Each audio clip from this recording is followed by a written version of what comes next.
The nature of the replacement of Neanderthals by anatomically and behaviorally modern populations in Europe is currently a topic of lively debate in human evolution. Imagine a young Neanderthal woman trudging through the icy forests of France 41,500 years ago. She's tough, stocky, and built like a tank, perfect for surviving the brutal cold of the late Pleistocene. But here's the twist. What if she wasn't just any Neanderthal? What if she was living with a group of modern humans, her thick skull sporting a nasty scar from a run-in with her own kin, and her heart swayed by the shiny tools and gentler ways of these newcomers?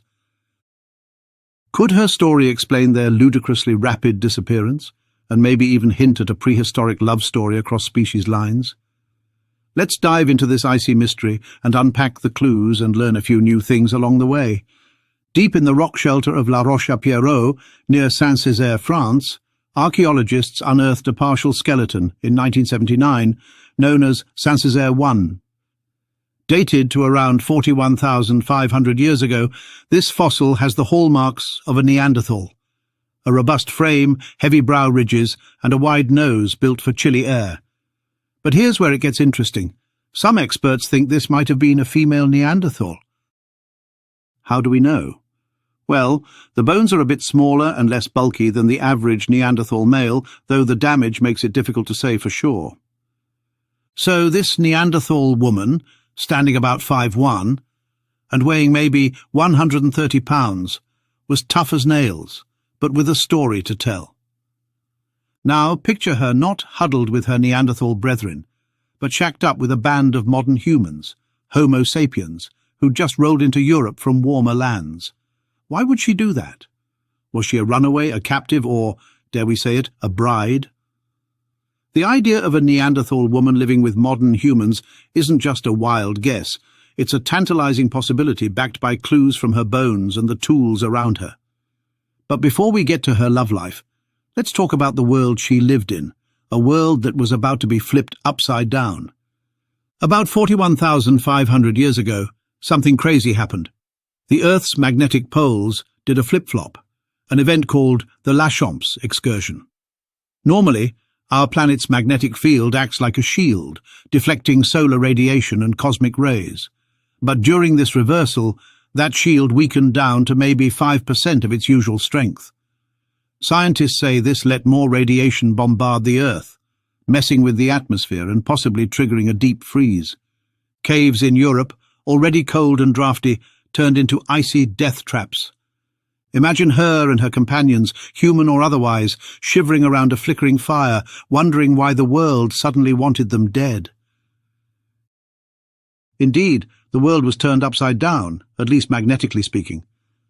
Around 41,500 years ago, the North Pole wandered down to New York, then across North America to Oregon, then shot south through the Pacific Ocean to Antarctica, and stayed there for about 400 years, and then shot back north across the Indian Ocean, back up to the North Pole. Research indicates the Lachamps excursion spanned from about 42,500 to 40,500 years ago, give or take 350 years. The main phase of the excursion, when the virtual geomagnetic pole was at Antarctica and the field intensity was at its minimum, around 5% of its current strength, is dated to 41,200 years ago. France, located at a mid-latitude, would have experienced profound environmental and atmospheric changes due to the weakened magnetic field and pole reversal, compounded by solar grand minima and increased solar flare activity. Right after this pole flip, Neanderthals start disappearing faster than free tacos at Taco Bell. By 40,000 years ago, they're pretty much gone from Europe. Coincidence? Maybe not. Some researchers think this environmental chaos, colder winters, less food, more storms, hit Neanderthals hard. Modern humans struggled too, but they had a knack for adapting. Could this Neanderthal woman have been caught in this apocalypse, her Neanderthal family dying off while she clung to a new group for survival? It's a chilling thought. Literally. Take a close look at her skull, or what's left of it. There's a healed gash on top, a nasty mark about 2 inches long. Experts say it's from a sharp blow, like someone whacked her with a stone axe. She survived, though, because the bone had started knitting itself back together. So, who gave her this prehistoric battle scar? Neanderthals weren't exactly known for their refined manners. They were built for brawling, with thick bones and strong muscles. But what if this incident pushed her away from her own kind? Imagine her wandering lost and alone into a modern human camp. These Homo sapiens folks weren't swinging clubs at each other, at least not as often. They had finer tools, sharper blades, and maybe a softer touch. Could she have said, "Enough of these brutes? I'm trading up"? It's not hard to see why she might ditch the savages for a tribe with better gear. Why would they take her in? Well, 41,500 years ago, Europe was a melting pot or maybe a freezing pot of human types. Modern humans were trickling in from Africa and the Levant, bumping into Neanderthals who'd ruled the north for millennia. DNA tells us these groups didn't just wave hello, they got cozy. Today, non-Africans carry 1 to 4% Neanderthal genes, proof of some serious prehistoric mingling. Could she have been part of that mix, a Neanderthal bride in a modern human tribe? Her new skull was found with the Châtelperronian, a toolkit with sleek blades and bone tools, found at Saint-Cesaire. Traditionally, we've pegged this as Neanderthal-made, but what if it wasn't? What if she married into a modern human band that brought these fancy gadgets from the Levant, where similar tools pop up in the emerald industry around 50,000 to 40,000 years ago? The demise of Neanderthals and their interaction with dispersing anatomically modern human populations remain some of the most contentious issues in paleoanthropology. The Châtelperronian, now generally recognized as the first genuine Upper Paleolithic industry in Western Europe, and commonly attributed to the Neanderthals, plays a pivotal role in these debates. The Neanderthal authorship of this techno-complex is based on reported associations of Neanderthal skeletal material with Châtelperronian assemblages at only 2 sites in France, La Roche-à-Pierrot, Saint-Cesaire, and the Grotte du Renne, Arcy-sur-Cure. The reliability of such an association has, however, been the subject of heated controversy. A new study presents a detailed taphonomic, spatial, and typo-technological reassessment of the level containing the Neanderthal skeletal material at Saint-Cesaire. The assessment of a new larger sample of lithic artifacts, combined with a systematic refitting program and spatial projections of diagnostic artifacts, produced no reliable evidence for a Neanderthal-Châtelperronian association at the site. According to the study, the central and inescapable implication of new dating results from Grotte du Renne is that the single most impressive and hitherto widely cited pillar of evidence for the presence of complex, symbolic behavior among the late Neanderthal populations in Europe has now effectively collapsed. These results significantly impact current models concerning the Middle to Upper Paleolithic transition in Western Europe, and force a critical reappraisal of who exactly were the makers of the Châtelperronian. The discovery of Neanderthal remains at Saint-Cesaire, aka La Roche-à-Pierrot, and Grotte du Renne, aka Arcy-sur-Cure, in direct association with Châtelperronian artifacts, led to debates.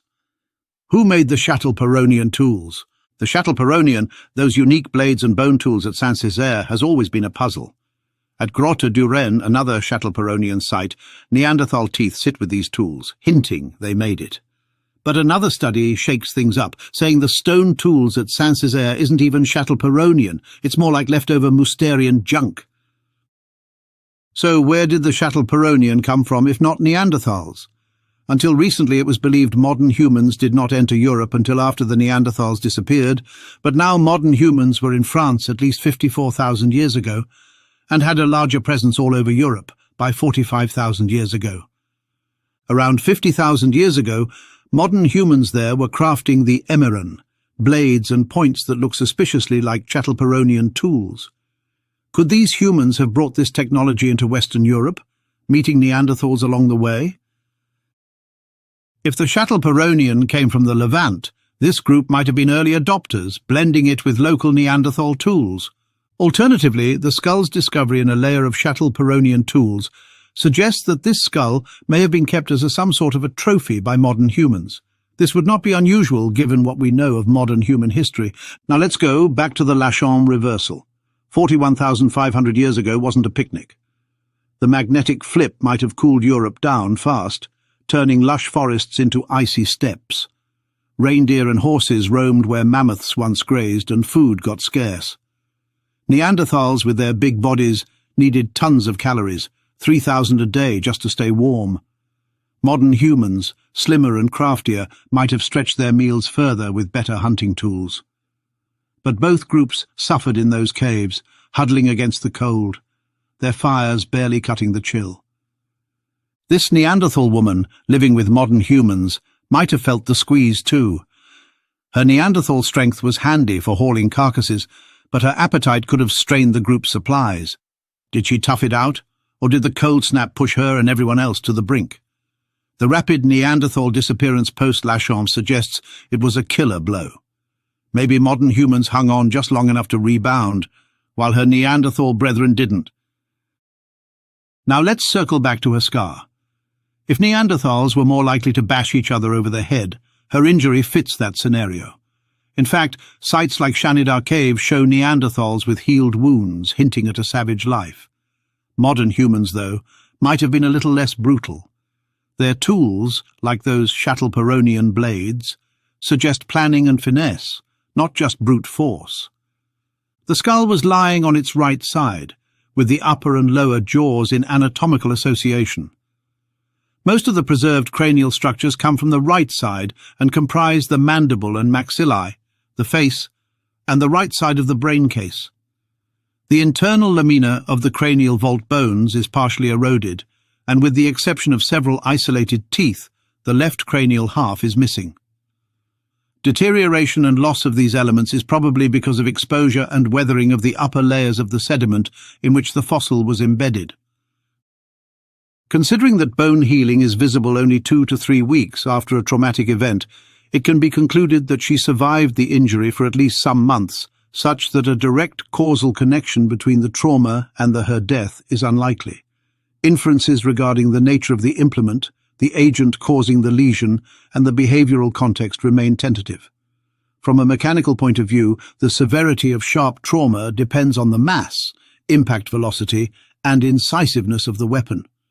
The wide range of possible combinations of these parameters encompasses a correspondingly wide spectrum of implements that might have been used to inflict the wound, according to the study.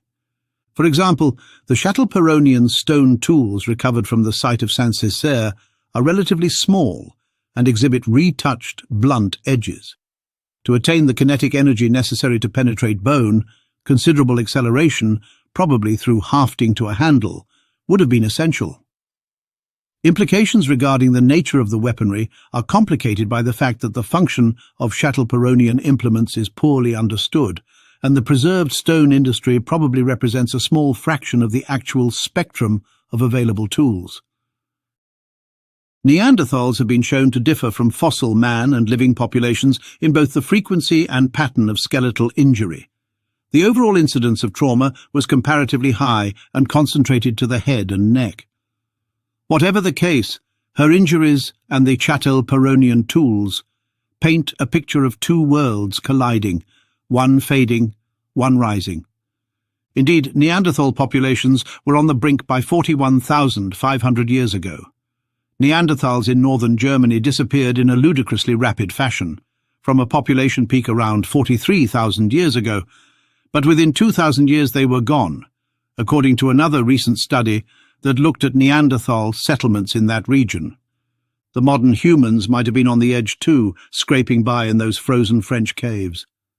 The Châtelperronian, whether Neanderthal-made or a foreign gift, could have been a last gasp, a desperate upgrade to survive. But the cold was relentless. Neanderthals vanished by 40,000 years ago, and modern humans barely hang on in southern Europe, their numbers crashing before a slow recovery. The Neanderthal woman's story might have ended tragically. Her group snuffed out by the ice, a fleeting moment lost to time. Or maybe she left a legacy, her Neanderthal genes trickling into modern human populations and still showing up in us today. Did the pole flip doom them all? Or did her human family pull through where her Neanderthal kin couldn't? So, picture this Neanderthal woman, scarred by her past, cozying up with modern humans 41,500 years ago. The Lachampe's reversal hits, the world freezes, and Neanderthals drop like flies. Her injuries tell of a rough Neanderthal life. But the caves stay cold, and both Neanderthals and modern humans teeter on extinction's edge.